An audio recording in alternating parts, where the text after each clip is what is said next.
Hello, fellow plant people. You get a bonus video from me this week. Welcome back if you're returning to my channel. If you are new, my name is Jen. I go by The Leafy Geek here, also on Instagram. And today is Sunday Funday. I opted to go to my favorite place on earth. The reason that I headed over to Tonkadale today was because they had recently posted on their Instagram that they had seeds in, and that was a big must for me. My local greenhouse slash supplier, garden supplier here in my hometown closed, and we picked up, my mom and I should say, picked up all of our plants and supplies for our summer gardening projects from that supplier. So I'm trying to kind of rework my plan for my 2021 garden. And I decided why the heck not try some cool varieties from seed, because I did have success with germinating seeds last year. And several of those plants that I started earlier went on to produce a lot of food for me. So I wanted to try that on a more expanded level this year. And of course, always kind of a toss-up as to how that's going to go. So I'm trying to set myself up for the best possible success this year for kind of a larger scale seed starting germination project. So more to come on that. But like I had said, Sunday Funday, I found myself at Tonkadale, and I just wanted to show you what I got with my seeds, and then also a few surprise wish list plants that I found there. So let me show you. So my largest haul are my vegetable seeds. And those I all managed to get from, the company is Seed Savers Exchange. They're based out of Decorah, Iowa. So that's pretty close to me. It's probably of the seed companies that I purchased seeds from today, from Tonkadale, that's probably the closest location to me physically. So, got a bunch of packets. Whole bunch of packets. We'll run through these pretty quickly because I'm not sure how interested everyone's going to be in specific vegetables that I'm planning on growing, but they're kind of neat varieties. So we have this Eaglehart yellow cherry tomato. Got an heirloom variety, the black crim tomato. That's going to be delicious. I love heirloom tomatoes. I love them so much. So I wanted to try one of those this year. Kind of cutting back on my tomatoes, I think. I had 4 varieties last year, and that was just so much tomato, both kind of taking up space physically in the garden, and then the yield wasn't even that great. So we're going to stick with 2 and go from there. Also going to do leeks this year instead of Walla Walla onions. Those were successful last year, but again, they just kind of took up a lot of space. So I feel like I can get more leeks in a row than I could grow Walla Walla onions. So that'll be good. And I love leeks. I love leeks in salads and soups and stuff. I also got 2 varieties of radish. Let's see here. Got the traditional kind of red globe radish, and then a French breakfast radish, which I'm really excited about. Next up is cabbage. Kind of had limited success with cabbage. I think I started it too late last year, so I'm going to try for an early spring start for these to see if I can get some larger heads of cabbage. Carrots. Pretty straightforward. We go with the orange, the Danvers carrot. Got an eggplant variety. This is the purple pickling eggplant. True 2 type, it says. So about 8 inches long these will be. A zucchini, of course. I've always done zucchini in my garden from plants instead of seeds, so this will be interesting. We'll see how this goes. Thai hot pepper. I had one of these I grew from a plant a couple of years ago, and it was a terrific yield for me. So I'm excited to see if I can get some more of the smaller peppers. And these dry really, really well. So you can have peppers year round.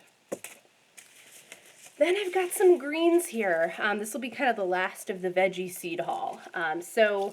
Lacinato kale. This is also known as dinosaur kale. And I might actually grow this in my flower garden because I think it would just provide some really neat kind of background texture and contrast to some of the flowers that I'm going to be growing. So this is something I'm really excited about. Then I've got Swiss chard. Always a solid choice. This always grows pretty well for me. And this is the rainbow variety.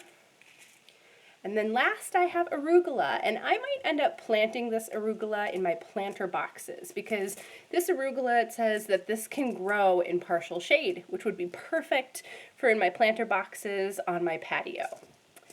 So that's the veggie haul. And then I also found some flower seeds that I'm equally excited about. I've been planning out my flower bed, really keeping in mind that I want dog-safe flowers because Hound Dog, of course, it's her yard. She has kind of free reign in that part of the yard, and I don't want to necessarily plant anything that she could get into and have a negative effect with. Again, I'm planning on like bordering with a fence, but she's creative, she's resourceful. She could probably find her way into the garden bed if she so wanted to. So I've really been focusing on plants and flowers that I know are dog safe and that are on the ASPCA non-toxic list for dogs, cats, and horses. So with that in mind, I'm going to grow some sweet alyssum. This is the Tiny Tim. All of these flowers are from the Botanical Interests seed company.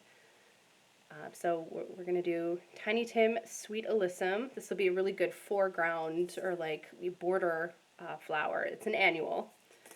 I think all of these are annuals, honestly. Bachelor's Button might come back here. I'll have to check on that. Speaking of, we'll just go there. Bachelor's Buttons I'm going to be growing. So this is going to be a really pretty flower color scheme. It's going to be kind of like an English cottage color scheme, I think, with the flowers that I've been finding, at least for spring. So these are all spring annuals. Next up is the spider flower. So that's also kind of a nice range of pinks and lavenders and white. And then Cosmos is another one that I picked up today. So that's going to be some really neat texture with that foliage. The foliage. And then the blooms are also just very pretty petals and centers, almost daisy-like. All right, and then these are cool. So this is kind of leaning into summer. I think this scheme is going to kind of transform from those softer pastels of the spring garden to some heftier colors, some brighter, bolder, primary colors in the summer and early fall. So I picked up two varieties of sunflower. One is a larger one. This is going to get tall. So we're going to see the Goldie Honey Bear sunflower. This is potentially going to get 5 feet to 6 feet tall. So I need to plan strategically where I'd be putting these. And then this other one is a miniature dwarf sunflower, the teddy bear sunflower. And this is going to get up to 24 inches to 36 inches tall. So that will be cool. And then interspersed, I'm going to have petunias. I'm going to have some other violas, I believe, that are dog safe as well, kind of lower ground cover flowers. I'd love to find a rose bush, but I don't know if I'm going to be able to A, find one that I like, and B, devote that kind of time and care to it. Roses can be kind of finicky here, so it has to be the right variety of rose. My other two seed packets, and these are the last packets that I picked up. They're also flowers.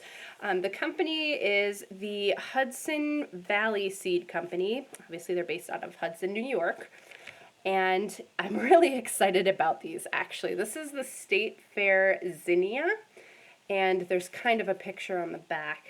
You can see partially what that flower is going to look like. And this is a mixed packet of red, pink, purple, yellow, and orange. Zinnias are great for summer and early fall here in Minnesota. And then this one I'm super excited about. I knew I wanted to grow nasturtiums, and this is a variegated nasturtium. So the flowers, I think, are going to be kind of multicolored bloom. It says multicolored blooms, but they have mottled green and white leaves. I don't know if you can see that. It's kind of an example right there. So it's really exciting. I'm really thrilled with this start. And like I said, it's a larger scale project for me this year, but I am down for it. I am ready. I've got my supplies. I've successfully started seeds indoors before. I'm ready to go. So it wouldn't be a trip to Tonkadale without picking up some plants. And I originally was headed there, A, to get the seeds. That was my primary goal. But B, to check and see if they had the Cissus discolor. That had been advertised on their website. And part of the reason why I wanted to go was to see if they had any in stock still and potentially pick one up. So I got there today and I could not find a Cissus discolor anywhere in the greenhouse. I just couldn't find it. I'd saw some in people's carts, just a couple of them, so I'm wondering if I had gotten there too late today to pick up, whatever was remaining in stock. I just couldn't find them. So not really a bummer, but I did find some other things. So this, my friends, is a lemon lime Maranta. And I have the Beauty Kim Maranta, and that has been a dream for me in terms of its ease of growth. So I figured I would go ahead. I saw a display of these as soon as I walked in to the greenhouse, and I was like, yeah, I'm going to go for it. It's serendipity. So it's a big plant, actually. It's a really good sized plant. I was pretty fortunate to find this, I thought. There were only a couple of them left, too, when I got there. So I picked the one that looked the best and checked it for pests and didn't see any. So I was like, yep, we're going to go for it. So I am thrilled to have this. I've been really kind of considering getting one were I to be able to find it. And I hadn't been able to find one anywhere until today. So again, lemon lime Maranta, new plant in the collection.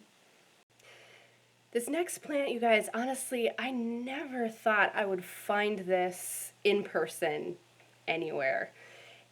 I was walking down the aisles. I'd kind of gotten to the end aisle, the very end of the row, and I saw just a big row of them sitting in a corner, completely alone, untouched, and it didn't look like many of them had been sold. And I could not believe this plant was at Tonkadale. I just couldn't believe it. This is Dischidia imbricata, and guys, I could not believe this was available. And what's neat about Dischidia imbricata, it kind of, if you've seen Hoya imbricata, it's a shingling. This is a shingling Dischidia. Hoya imbricata is a shingling Hoya, which means they grow their leaves flat up the surface of a tree primarily, I believe. In this case, it came with this paint stick looking thing. I might replace this or put some cork bark on the face of it so it has more grooves to cling to with the roots. But these leaves, they grow roots underneath them. It's a plant that has a symbiotic relationship with ants in nature. And so they kind of feed off of each other. The ants fertilize the Dischidia, and then the Dischidia provides shelter for the ants. So I'm just fascinated by these, and I could not believe my luck that I was able to acquire one. And it has several active growth points on it. This was the one out of the bunch that I saw that actually had more than one growth point. So we've got one going here. I've got this vine happening here. And then there's one over here too. I just saw that one. This one looks like it was trimmed up here, probably to promote more growth toward the bottom. But it's a really nice specimen of a Dischidia imbricata. So I cannot believe I found this. It is a little bit more pricey than, some of the other plants in the store. But for the size that it is and the number of growth points that it is and just kind of the difficulty in finding a specimen like this, I really was just astounded that it was there. So I am thrilled to add this to my collection. Dischidia imbricata. That's it for me. Happy Sunday Fun Day, everybody. I hope you had a good first weekend of 2021.